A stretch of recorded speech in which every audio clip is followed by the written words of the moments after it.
I think most players would agree that we are in need of a ban list at the moment. There are a lot of problem cards in the current format, and I think overall the format would be pretty solid if even just a few of these were hit. So in today's video, I'm going to be going over what I feel are the most talked about cards on a potential upcoming ban list.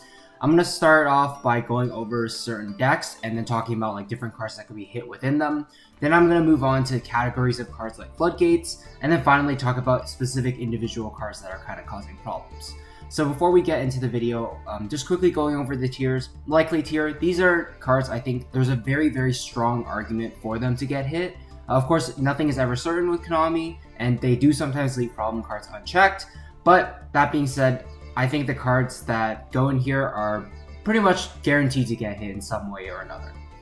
Next up is 50-50. These are the cards I think that have a solid shot of getting hit, but are kind of up in the air because there are arguments to keep it as well as get rid of it. And then next up is the unlikely tier. So these are cards that you could make an argument for them to get hit, but they aren't as strong or problematic as some of the other cards in the upper tiers. And finally, not happening, pretty self-explanatory. These are cards I think are going to be perfectly safe, and while they may be strong cards, aren't necessarily going to warrant a hit.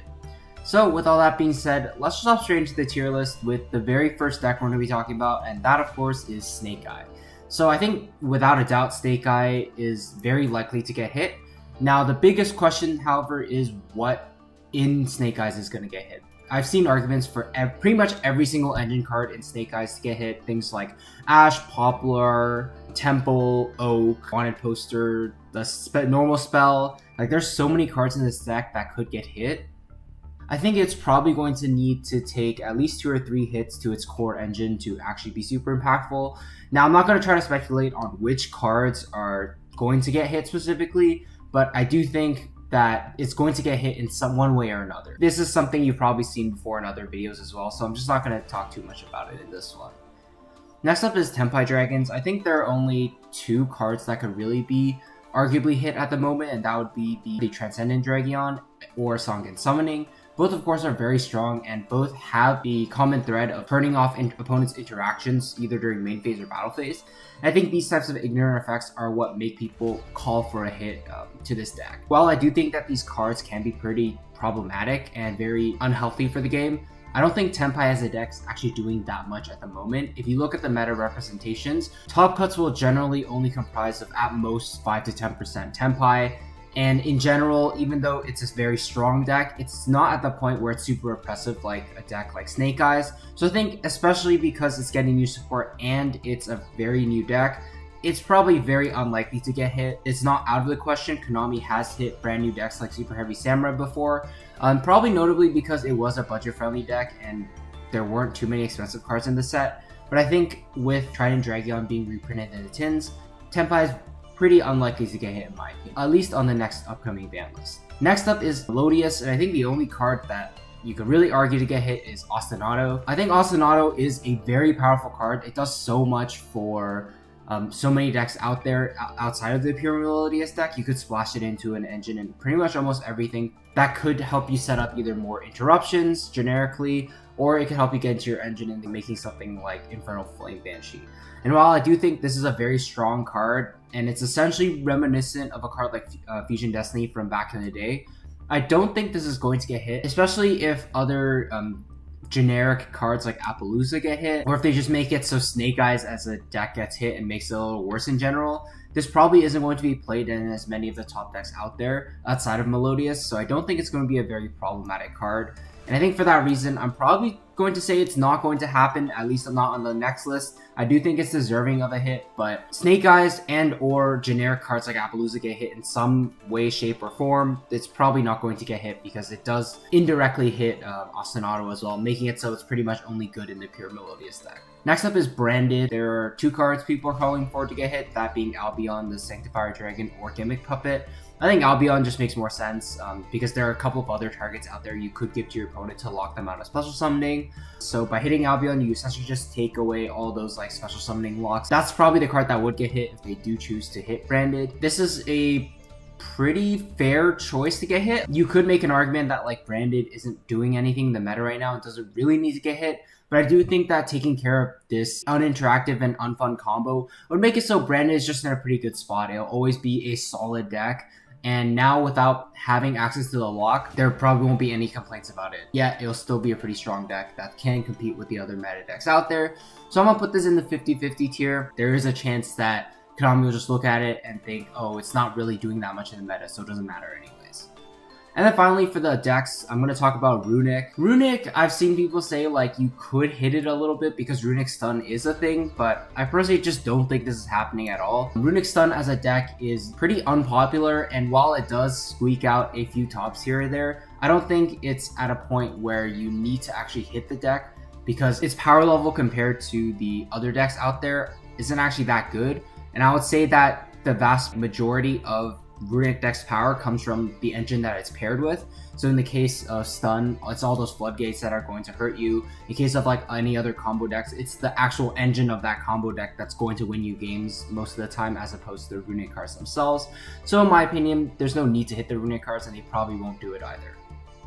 Next up, I'm going to talk about most floodgates out there, so things like Anti-Spell Fragrance, Goes in Match, Rivalry, There Can Be Only One, so essentially all the floodgates that are currently at 1 on the ban list. I think, of course, they probably should be banned. Like, there's no reason for decks to just be able to play this one-up blowout card that can just completely win you a game for no reason. Combo decks can just randomly show up with like Anti-Spell Fragrance or Rivalry of the Warlords and have it be pretty hard for most decks to deal with because they're probably not citing back row removal into it. So I do think that these floodgates are a pretty big problem. I'm going to put this at like probably the 50-50. I think Konami might just see what happens if like they limit all the floodgates to 1 and see if that's a problem. Because right now there are a few other floodgates out there like Skill Drain, Mistake, Deck Lockdown that are still at 3 but are maybe a little bit less played aside from Skill Drain, of course. So I'm going to put it in the 50-50 tier for now. I think that it does have a strong potential to get hit in some way. If not on the next ban list, eventually it will get hit. Next up for the group of cards are just hand traps aside from, I guess, Dimension Shifter. So cards like Droll and Lockbird, Ash Blossom, things like that. I personally don't think these cards are going to get hit at all. Like, while we are in a hand trap format, I feel like if you start hitting hand traps, then it does start to make it so going first is a lot more one-sided. However, that being said, if you've seen Snake Eyes Mirrors, a lot of it does boil down to who has more hand traps. And it does make for pretty uninteresting games, at least from a viewer's standpoint. So I think that being said, while they can be kind of annoying, I don't think they're really going to warrant a hit. Konami probably has more prevalent cards on their radar. Now I'm going to be talking about specific individual cards that I've seen discussions about, and the first one is going to be Heatwave. So Heatwave is pretty much exclusively cited in the Tenpai Dragon deck, and not even every single Tenpai list out there plays it. So I think with that being said, like, it's probably just not going to happen. Of course, it is a pretty degenerate card that literally can't do anything to, aside from like Cypher Gear Delta, I guess. Cards like that are pretty unfair, especially because your opponent has no way to counter them. But I don't think it's a common enough card in most decks to actually warrant it getting hit. Next up is Skill Drain. I think Skill Drain is a pretty controversial one. It's played a lot in the Snake Eyes decks right now, and it definitely makes it very unfair in that deck because they have a way to out their own Skill Drain whenever they want, yet it's a very difficult card for the opponent to deal with because against Snake Eyes, you're most likely not citing in back row removal. Skill Drain is also played in a variety of different other decks out there like Stun and other rogue decks, and I do think that having this Floodgate at 3 is pretty problematic, especially with as long as Snake Eyes is in the format. But even if they do get hit, I still feel like this card is very likely to get hit as well, because if Konami's going along the path of just hitting all those floodgates either to 1 or banning them outright, I do think Skill Drain is definitely going to be the next one up on the chopping block. Next up is World Sea Dragon Zantis. I personally think that this card is really only used in that one situation in the meta where you're OTKing your opponent under like a fire lock from Princess or something. It's where you essentially have to go the route of Princess plus a monster into Raging Phoenix and then turning that into Zantis.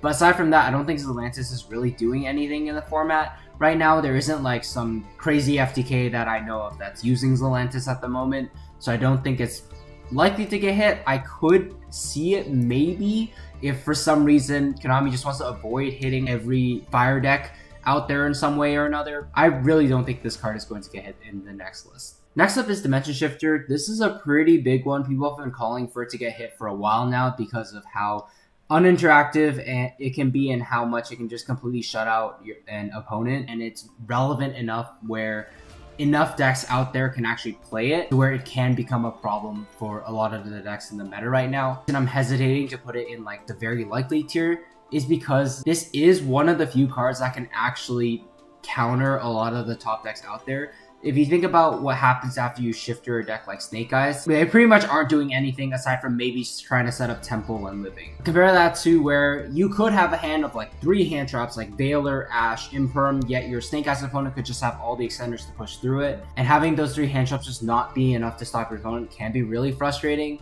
Whereas a card like Shifter can just do it on their own. So I do think that there is some merit to keeping it around because it does keep like a lot of the top decks in check. That being said, however, it is a card with very little counterplay, like a lot of these other cards on this list. And I think cards like that are just very unhealthy for the game. It doesn't really promote a lot of interaction. It's definitely very possible that it will get hit. One final reason maybe it won't get hit is because it does support Ritual Beast. Gets a huge boost from this, and it did recently get support in the Battles of Legends set. So that's something to keep in mind. That could be one reason to keep it around a little bit longer, but in the future I definitely see this card getting hit, if not on the next ban list. Next up is Crossout Designator. So Crossout Designator is incredibly good in a hand trap heavy format like the one we're in right now. You see it being played in most Snake Eyes lists out there, and even in some other decks as well. I do think Crossout as a card is very strong, of course, and it does have the potential to be problematic. Regular hand traps just aren't enough to stop your opponent because they happen to have Crossout Designator to stop your one of hand trap, and then they just set up their full combo and essentially win the game from there. That can definitely be a problem. But I think that Crossout as a card is probably something that needs to actually stay just to keep some of these cards in check. Like if you think about cards like Dimensional Barrier, which I'll talk about later, these cards you don't really have any out to them if you're going second. Like if your opponent has it, there's pretty much nothing you can do aside from a card like Crossout. Crossout makes it so at least you have a chance if you really want to try to counter some of these cards out there. And I think that is something we actually need in this game. The other side of the coin is it can just make going first a lot harder to deal with, because now if you're stopping your opponent's interactions, you can just set up your essentially FTK board and make it so they can't play. In my opinion, it's probably not going to get hit in this next list. Next up is Kashtira Fenrir. It is played in a lot of top decks out there, but it's never really the biggest problem card in a lot of these decks. Obviously, it's a very strong card that can be used in almost anything, and it does offer a lot of decks a huge power spike just by playing it, but I don't think it's a super big problem card, at least at the moment. There was a time where I think Fenrir definitely should have been hit, especially back when Kashtira was a thing, but now, especially since not every deck out there is playing Fenrir, it's actually pretty good because it helps you go second, and going first is not like the most unfair interruption ever. So I do think that there's merit to keeping it around as well. I think there's just more arguments for it to stay around than to get hit this next list, so I'm gonna put it in unlikely. Konami could just decide to hit it down to 2 or hit it down to 1 just so it never becomes a problem, but I don't think it's needed at the moment. Next up is Apollousa. In terms of the decks that are making it, it really is mainly Snake Eyes that are ending on it. There are of course other decks that use it, but at least in the forefront of the meta, Snake Eyes is pretty much the only deck that uses it. But I do think in the future Apollousa does become quite problematic, because then any deck that can essentially spam out bodies, like for example, any deck that plays the Fiendsmith engine can suddenly put up monster negates that kind of invalidates any hand traps or any potential interactions your opponent could have on your turn. I think that is a little bit unfair, and I do think if they're going down the route of hitting these generic extra deck monsters like Baron and Savage, Apollousa is probably next up on the chopping block, so I'm gonna put it like high 50-50. I think this is probably a card that will get hit eventually, if not like on the next list. If the Snake Eyes deck gets hit, then I think Apollousa's not going to be as problematic as it is right now, just because a lot of the decks out there aren't going to actually be playing it. But then again, Baron and Savage weren't necessarily played in every single top deck out there, and they still got hit. So I don't think Apollousa is safe just because of that. Next up is Beatrice. I think Beatrice is in an interesting spot because the Fiendsmith cards are going to be coming out soon, and Fiendsmith is able to turbo out rank 6s. Beatrice is very accessible by any deck that can play the Fiendsmith engine, and Beatrice can do all things from enable combos to set up FTKs like the transaction rollback plus like some Floodgate trap like the Mayakashi one.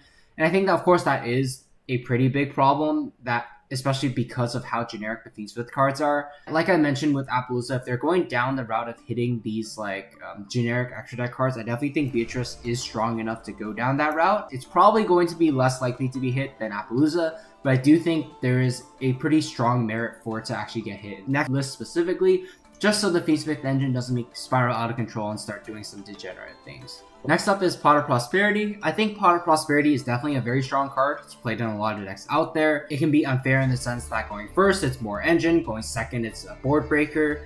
So I do think that there's definitely merit for Pot of Prosperity to get hit. You could argue that it's not necessarily going to do the most because there are replacements like Desires that most decks out there could simply replace Pot of Prosperity with. I think that in particular, if they're not going to hit a deck like Tenpai Dragons, one, I guess, sort of indirect hit they could go with is Pot of Prosperity, since it is played in the Tenpai deck as a consistency card.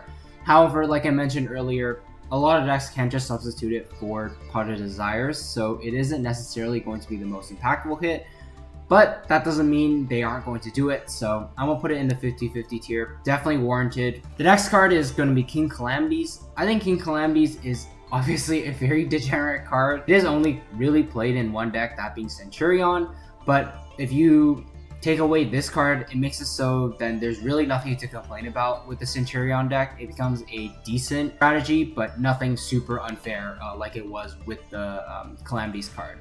I don't think there's a reason to keep this card around, like cards that just don't promote interaction at all and completely make it so your opponent can't play the game. I think definitely should get hit, and I think that this has been a long time coming now. Even though Centurion isn't at the forefront of the meta, it definitely has the potential to be, especially if this card is around. So I think that by getting rid of it now, you're going to solve a lot of problems down the road. Finally, I think that Dimensional Barrier is sort of in line with these other Floodgates I was talking about. It definitely deserves to get hit, and I definitely think it will get hit eventually, especially because in the current format, how strong it is against so many of the decks out there. And these lingering like Floodgate effects are just very hard for players to deal with because there's very little counterplay. I do think that this is a card that's fairly likely to get hit. If it were to get hit, I think it would be banned, because if you keep it at 1, then it makes it unfair because certain decks like Labyrinth now can easily cheat it out, whereas other decks don't really have any tools to actually use it consistently, and then it just becomes a very sacky card like these one of Floodgates are at the moment. So I'm gonna put it at the top of 50-50. Like, I kind of want to put it under likely, but the fact that they've like kept this card for so long now, I feel like maybe there's something else that's keep holding them back from hitting it. So I'm just gonna put it in top of 50-50 for now. Let me know what you thought about this ban list prediction in the comment section below. I know it's a little different from your typical ban list, but just remember, this is simply my opinion and my opinion only. I could very easily be wrong, and you are free to disagree with what I put here in the comment section below. Also, let me know if you think other cards that I didn't mention could be problematic and should be hit on this next list. But with all that being said, I just want to thank you all so much for watching, and I will see you guys in the next one. Take care.